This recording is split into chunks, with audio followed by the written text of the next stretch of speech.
Latest టెక్నాలజీతో చిన్న injection తో నన్ను పూర్తి ఆరోగ్యవంతురాలను చేశారు. Elite spine and pain management centre, Manikonda, Dilsukh Nagar. ప్రధాన కారణం టీడీపీ ఎంపీ అభ్యర్థిగా పోటీ చేసిన కృష్ణదేవరాయలు గారు. ఆయన కమ్మ సామాజిక వర్గానికి సంబంధించిన వ్యక్తి. ఆయన ప్రోద్బలంతో ఎలక్షన్స్కి 2 రోజుల ముందు నారాయణ స్వామి అనే సిఐని, కమ్మ సామాజిక వర్గానికి సంబంధించిన సిఐని ఇక్కడ పోస్టింగ్ ఇప్పించడం జరిగింది. గతంలో అతను ఎస్ఐగా కారంపూడిలో పనిచేశాడు. ఇప్పుడు సిఐగా అతను తీసుకొచ్చి అతని పరిధి ఏదైతే ఉందో కారంపూడి, రెంటచింతల, దుర్గి 3 మండలాలకు సంబంధించి అతని ఏరియా వస్తుంది. 3 మండలాలు. అయితే అతను ప్రీ ప్లాన్డ్గా 2 రోజుల ముందే తెలుగుదేశం సంబంధించిన శ్రేణులందరినీ కూడా రెచ్చగొట్టే కార్యక్రమం చేశాడు. కానీ మిగతా వర్గాలు ఎక్కడా కూడా ఈ గొడవలు చేయడానికి ఇష్టపడని పరిస్థితుల్లో ఓన్లీ వాళ్ళ కమ్మ సామాజిక వర్గానికి సంబంధించిన ఎంపీ అభ్యర్థి కమ్మ సామాజిక వర్గం, ఒక సిఐ కమ్మ సామాజిక వర్గం, వాళ్ళ వర్గానికి సంబంధించిన విలేజెస్ ఏవైతే ఉన్నాయో ఆ 4 విలేజెస్లోనే సమన్వయం కోల్పోయి గొడవలు చేయడం జరిగింది. అక్కడున్న ఎస్సీ, ఎస్టీ, బీసీ మైనారిటీలు ఎవరైతే ఏజెంట్లుగా ఉన్నారో లాగేసేసి రిగ్గింగ్ చేసే ప్రయత్నం చేశారు. అడ్డొచ్చిన ఇష్టం వచ్చినట్టు కొట్టడం చేసే కార్యక్రమం చేస్తారు. మాచర్ల నియోజకవర్గంలో అరాచకం గత 15-20 సంవత్సరాలుగా అరాచకం ఎవరు చేస్తున్నారు? దాడులు, వేధింపులు, సాధింపులు, భూ కబ్జాలు, దోపిడీలు, మరి తప్పుడు కేసులు, పోలీస్ స్టేషన్లో ప్రజల్ని పెట్టి కొట్టించింది ఎవరు అనేది మాచర్ల నియోజకవర్గ ప్రజలందరికీ తెలుసు. ఈరోజు పోలీసుల మీద మా మీద నెట్టడం అంటే ఎక్కడ దాడి చేశారు, ఎవరు మొదలు పెట్టారు అసలు దాడుల్ని? పరామర్శ పేరుతోటి కర్రలు, రాడ్లు, గొడ్డళ్లతోటి పరామర్శలకు బయలుదేరుతారా? ఈ విధంగా మాచర్ల నుంచి ఉదయం నుంచి సాయం పోగు చేసుకొని జనాలందరినీ కారంపూడి మీద పడి ఇష్టం వచ్చినట్టు కనపడ్డోళ్ళని కొట్టుకుంటూ, షాపుల్ని పగలగొట్టుకుంటూ, కార్లు తగలబెట్టుకుంటూ అరాచకం సృష్టించింది నువ్వు, ఆజ్యం పోసింది నువ్వు, అక్కడ ప్రజల్ని రెచ్చగొట్టింది నువ్వు. పాల్వాయిలో పోలింగ్ బూత్లో పోయే అధికారం నీకెవరు ఇచ్చారు? చూసుకోవాలి, నువ్వు రావాలి అభ్యర్థిగా. అక్కడే కూర్చొని హంగామా సృష్టించి కావాలని ఆ ప్రాంతాన్ని ప్రజల్ని రెచ్చగొట్టింది నువ్వు. ఈరోజు నేను అడుగుతా ఉన్నాను, ఫస్ట్ ఉదయం 6 గంటలకి రెంటాల గ్రామంలో దమనకాండ మొదలుపెట్టింది నువ్వు. మరి కేశవరెడ్డి వాళ్ళు నిలబడి ఉంటే సినిమాల్లో చూపించినట్టుగా 5 స్కార్పియోలు పెట్టుకొని తొక్కించుకొని పోతావా? ఏంటి నీ దురహంకారం? ఎన్నాళ్ళు నడుస్తుంది నీ రక్త చరిత్ర? నువ్వు అనుకుంటున్నావేమో అధికారం వస్తే ఏదో చేస్తానని. ఒక్కటి మాత్రం ప్రజలు తెగించిన రోజున నీ అధికారం కాదు, నువ్వు కాదు, నీ తాతలు లాంటి నియంతలు ఎంతోమంది కొట్టుకొని పోయారు ప్రజల ఆగ్రహం ముందు. 4 సార్లు నిన్ను గెలిపిస్తే ప్రజలకు నువ్వు ఇచ్చిన గిఫ్ట్ అన్నమాట. అందుకనే ప్రజలు సిద్ధమయ్యారు. ఇప్పటిదాకా నీ బాధలు, వేధింపులు, సాధింపులు, ఈ కక్షపూరితమైన దాడులు ఇవన్నీ కూడా చూసి ఈరోజు నేను భూస్థాపితం రాజకీయంగా చేయాలని నిర్ణయానికి వస్తే నువ్వు సహించలేక పోలీసులు అంటావు, కులాలంటావు. ఇక్కడ ప్రధానంగా మనం ఆలోచన చేయాల్సిన పరిస్థితి ఏముందనంటే ఎంపీకి ఒత్తాసుగా ఎంపీ చెప్పినట్టు చేయటానికి, ఎవరు కృష్ణదేవరాయలు చెప్పినట్టు చేయటానికి ఒక సిఐని ఒక ఏజెంట్గా పెట్టుకున్నారు ఇక్కడ.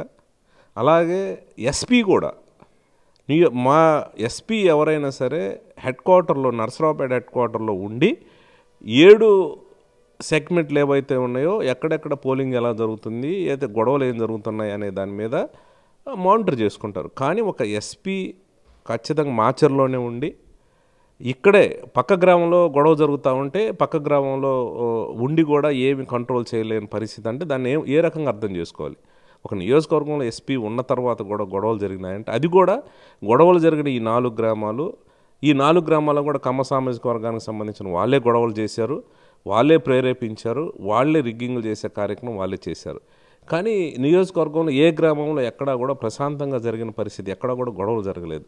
ఇది ఏ రకంగా చూడాల్సిన పరిస్థితితో ప్రజలు ఆలోచన చేయమని కోరుతూ ఉన్నారు. పొద్దుగూకులు సామాజిక న్యాయం గురించి మాట్లాడతారు. ఏమి ఇప్పుడు కులాల గురించి ఎందుకు మాట్లాడుతున్నావు? రవిశంకర్ రెడ్డి గారు ఎస్పీగా ఉన్నప్పుడు మరి మేము ఎప్పుడూ కులాల గురించి మాట్లాడలేదే. ఈరోజు నువ్వు కులాల గురించి మాట్లాడుతావు. అసలు ఎస్పీ గారిది ఏ కులం? నువ్వు వేయించుకున్న పోలీసు అధికారులు అక్కడ ఉన్నది. ఒకళ్ళు 3 ట్రాన్స్ఫర్ చేశారు, ఎలక్షన్ కమిషన్ ట్రాన్స్ఫర్ చేసింది. అందులో ఒక సామాజిక వర్గం వ్యక్తి ఒక ఆయన వచ్చాడు, అది నీకు నచ్చలేదు. అందుకని బురద చల్లటం మొదలుపెట్టావు. ఏమి సమాజంలో వాళ్ళు భాగం కాదా? నీ అధికారంలో ఉన్నప్పుడు 2 ఎస్ఐలు ఆ సామాజిక వర్గాలను వస్తే వాళ్ళని ఉద్దేశపూర్వకంగా సస్పెండ్ చేయించిన చరిత్ర నీది. అంటే ఆ సామాజిక వర్గం ఈ రాష్ట్రంలో ఉండకూడదా? ఈ నియోజకవర్గంలో ఉండదా? మేమన్నా మీ తాత జాగీరా? ఇది ఆటవిక రాజ్యాన్ని, తాలిబాన్ రాజ్యం. దోచుకుందాం, దాచుకుందాం, ప్రజల్ని హింసలు పెడదాం, ఇది మీ అరాచకం. అతన్ని 4 సార్లు గెలిపించారు. ఒక్కసారి మా ప్రభుత్వం అధికారంలోకి వచ్చి నేను గెలిచినప్పుడు ఈ మాచర్ల నియోజకవర్గాన్ని అతన్ని 4 సార్లు చేయని అభివృద్ధి అంటే చేసి చూపిస్తానని ఇప్పటికి కూడా ఆ మాట మీద కట్టుబడినా.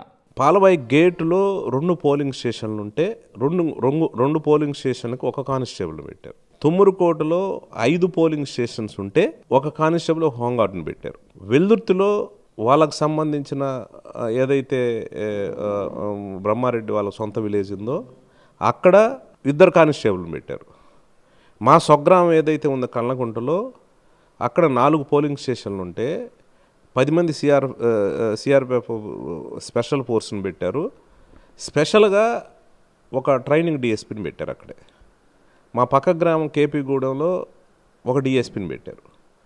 అదంటే ప్రీ ప్లాన్డ్గా పోలీస్ డిపార్ట్మెంటు వాళ్ళకు సంబంధించిన విలేజ్లో గొడవలు ముందే ప్రీ ప్లాన్డ్గా కూడా 1 కానిస్టేబుల్ హోంగార్డ్ని పెట్టి సెక్యూరిటీ లేకుండా చేసి వాడు దాడులు చేయడానికి వీళ్ళే ప్రేరేపించారు. పాలవాయి గేట్ గ్రామంలో నేను గంట సేపు ఉండి సార్ ఇక్కడ ఎస్సీ ఎస్టీలు ఓట్లు వేయనివ్వట్లేదు, మీరు ఎవరైనా ఎస్ఐని పంపించండి అంటే పక్క గ్రామంలోనే ఉన్నాడు. కనీసం ఒక ఎస్ఐని కానీ ఒక సిఐని కానీ ఎవరిని కూడా పంపించే పరిస్థితి లేదు. చివరికి నా ఫోన్ తీయటం కూడా ఆప్ చేసిన పరిస్థితి. అనంటే ఈ గొడవలన్నీ ఎస్పీకి తెలిసి జరిగినాయి. సిఐ నేతృత్వం వహించాడు. ఎంపీ అభ్యర్థిగా టీడీపీ అభ్యర్థిగా పోటీ చేసిన కృష్ణదేవరాయలు ముగ్గురు కొల్యూడయ్యి ఏదో రకంగా ఇక్కడ మనం పడట్లేదు, రిగ్గింగులు చేసి గొడవలు చేసి గెలవటానికి వాళ్ళు ఇసో ప్రయత్నం చేసిన మాట 100% వాస్తవం. ఇది మూకుమ్మడిగా పోలీసుల అండదండలతోటి భయభ్రాంతులను ఓటర్స్ని భయభ్రాంతులు చేసి గెలవటానికి ఒక ప్రయత్నం చేశారు. అది దాంట్లో వాళ్ళు సక్సెస్ అయ్యారు. ఇప్పుడు ఏం చెప్పుకున్నా మాకు సంబంధం లేని చెప్పుకున్నా ఇవన్నీ కూడా ఆ 4 గ్రామాల్లోనే ఈ గొడవలు జరిగిన పరిస్థితి. ఈ 4 గ్రామంలోనే కొంతమేర వాళ్ళు రిగ్గింగ్ చేసుకున్న మాట వాస్తవం. రెంటాలేంటి? కండ్లకుంటే గ్రామం కేపీ పుల్లారెడ్డిపురంలో రేఖ్యానాయక్ అనే అతన్ని బరిస్తో పొడిశారు, ఇల్లు గోలగొట్టారు. కండ్లకుంటలో ఇల్లు గోలగొట్టారు. ఇందాక చెప్పిన ఆ కుటుంబం రాజారెడ్డి, పాపిరెడ్డి కుటుంబాలు వాళ్ళ కుటుంబ సభ్యుల్ని కొట్టారు. చివరికి ఒక రూమ్లో బంధించి ఒకసారి కాదు 2 సార్లు కొట్టారు. వాళ్ళని తీసుకుపోవడానికి అంబులెన్స్ వస్తే అంబులెన్స్ని కూడా అడ్డుకున్నారు. ఇది ఎంత దుర్మార్గంగా సాగిస్తూ మరి మాచర్ల పట్టణంలో మరి అన్ని కులాలు ఉన్న వాళ్ళ మీదకి స్కార్పియోలు ఎక్కించారు కదా. ఎందుకు? ఏంటి అసలు? ఏమన్నా ఈ సినిమా అనుకుంటున్నావా? సినిమా ఈ సినిమా చూపిస్తావా? నీకు కూడా సినిమా చూపిస్తారు. నువ్వేమే ఎవరిని పెట్టి పోషించట్లే, ఎవరిని బతికి ఇట్లా. మరి వీళ్ళందరూ ఏ కులస్తులు? మరి రెంటాల్లో రెడ్లు, కండ్లకుంటలో రెడ్లనే కదా నువ్వు దాడి చేయించింది. అంటే నీ మీద రెడ్లందరూ ఎస్సీల మీద జరిగింది. ఎస్సీలందరూ ఏకమైతే ఏకం చేయటానికి నీ తరఫున ఏకం కావడానికి ఎవరు సిద్ధంగా లేరు. ప్రజలు బలహీన వర్గాలు. నువ్వు దోచుకున్నావు, వేధింపులు సాధింపులు తప్పుడు కేసులు పెట్టింది బలహీన వర్గాల్ని. నీ ఆస్తులు ఎంత ఆ రోజు, ఈరోజు నీ ఆస్తులు ఎంత అన్నీ బయటకు తీస్తాం. మాట్లాడితే కులాల గురించి మాట్లాడదాం. సిగ్గుండాలి. 4 సార్లు గెలిచిన శాసనసభ్యుడిగా ప్రతి నిత్యం కులాల కుంపటిని రాజేయడానికి నువ్వు చేస్తున్న ప్రయత్నం జనం చేదరించుకుంటున్నారు. ఏమే ఒక కులంవాడు బతకూడదా? ఒక కులంవాడు ఉద్యోగం చేయకూడదా? నువ్వు ఈ కులాన్ని ఉద్ధరించింది ఏందో చెప్పు. నువ్వు నీ కులాన్ని ఏం ఉద్ధరించావో నువ్వు చెప్పు. ఇప్పటికీ కూడా పోలీసు వాళ్ళు 1 సైడ్గా చేస్తూ ఉన్నారు. ఇప్పటికీ కూడా మా వాళ్ళ మీద కేసులు కట్టి మా వాళ్ళని హింసించే కార్యక్రమం, బెదిరించే కార్యక్రమం చేస్తూ ఉన్నారు. ఖచ్చితంగా ఈ సంఘటనల మీద స్పెషల్ ఎంక్వైరీ పెట్టిస్తాను. ముఖ్యమంత్రి గారు చెప్పేసి స్పెషల్ ఎంక్వైరీ పెట్టించేసి దీంట్లో ఎవరెవరి పాత్ర ఉందో, ఎంత పెద్ద అధికారుల పాత్ర ఉన్నా, ఎవరి పాత్ర ఉన్నా కూడా వాళ్ళందరి మీద చట్టపరంగా శిక్షించే కార్యక్రమం ఖచ్చితంగా చేస్తాం. ముఖ్యంగా వైసీపీ కేడర్ అర్థం చేసుకోవాలి. రాబోయే కాలంలో అతనికి రక్షణ కోసం మిమ్మల్ని వాడుకుంటున్నాడు. ఒక క్వార్టర్ సీసా కోసం లేదో ఒక భావోద్వేగంతో మీరు ఇవాళ పోతే రేపు సమస్యలు ఎదుర్కోవాల్సింది మీరు. ఆ రోజు ఇతను గాలికి వదిలేస్తాడు. వాళ్ళు ఒక రకమైన డిప్రెషన్లో భయపడతా ఉన్నారు.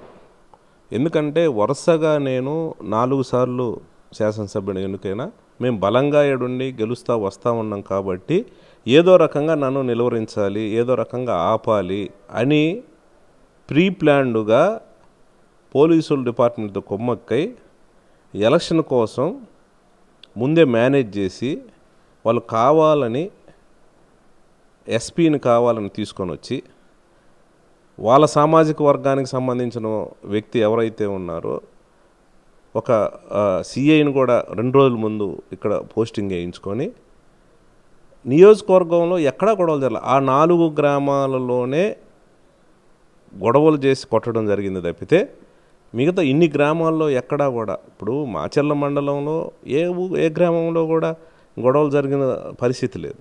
నేను పారిపోయానని చెప్తున్నాడు. నేను ఎప్పుడు పారిపోలా, నువ్వు పారిపోతావు. నేను హైదరాబాద్లో ఇల్లు కట్టుకోవాలా, బెంగళూరులో ఇల్లు కట్టుకోవాలా, ఢిల్లీలో కట్టుకోవాలా. నువ్వు కట్టుకున్నావు షిఫ్ట్ అవ్వడానికి ముందే ఆల్టర్నేటివ్ ప్లేస్ నువ్వు చూసుకున్నావు. నేను గుంటూరు నుంచి నేను వచ్చి మా ఊర్లో కట్టుకున్నా ఇల్లు. ప్రతి గ్రామంలో నువ్వు రాజేసింది, నువ్వు రెచ్చగొట్టింది, బలహీన వర్గాల్ని ఆడుకుంటుంది, వాళ్ళతోటి ఆట ఆడిస్తుంది నువ్వు. ఎన్నికల కమిషన్ మా చేతుల్లో ఉందా? ఎన్నికల కమిషన్ ఒక డీజీపీని అపాయింట్ చేసింది. ఆయన ఒక ప్యానల్ ఇచ్చాడు. అందులో కొంతమంది అధికారులు వచ్చారు. వాళ్ళు ఇచ్చేసిన దానికి మా జేబుల్లో ఉన్నట్టు మేమేసినట్టు ప్రతిదీ ఆ కారంపొడి ఏదైతే సిఐ సామాజిక వర్గం అతను దెబ్బతిన్న తర్వాత కూడా కారంపొడికి నీకు సెక్యూరిటీగా అతనే వచ్చాడు. నువ్వు దోచిన గ్రానైట్ బండ్లెన్ని, నువ్వు తోసిన గ్రావెల్ ఎంత, నువ్వు దోచిన మట్టి ఎంత, ఇసుక ఎంత, ఇసుక దందా. మార్కెట్ యార్డు కట్టింది రైతుల కోసం అయితే నువ్వు దాన్ని ఇసుక దందాగా వాడుకున్నావు తప్పితే రైతుల ప్రయోజనార్థం వాడలేకపోయావు. ప్రతి విషయం మీద మరి నువ్వు నీతివంతుడి సత్యసంధుడివే కదా, నువ్వు విచారణకు సిద్ధమా అని చెప్పి నేను అడుగుతా ఉన్నాను. నా మీద కూడా విచారణకు నేను సిద్ధంగా ఉన్నాను. నువ్వు విచారణకు సిద్ధమా? నీ అభివృద్ధి ఎంత అంటే ఒక వర్గం మీద నువ్వు కక్ష కట్టి మాట్లాడుకుంటూ అంటే ఈడ కమ్మ రెడ్డి కాపు ఏదో ఫీలింగ్ తీసుకొచ్చి నువ్వు లబ్ధి పొందాలా, అది నీ ఆలోచన. మరిన్ని వీడియోస్ కోసం ఛానల్ ని సబ్స్క్రైబ్ చేయండి, లేటెస్ట్ అప్డేట్స్ కోసం వాట్సాప్ ఛానల్ ని ఫాలో చేయండి అండ్ లింక్ డిస్క్రిప్షన్ లో ఉంది.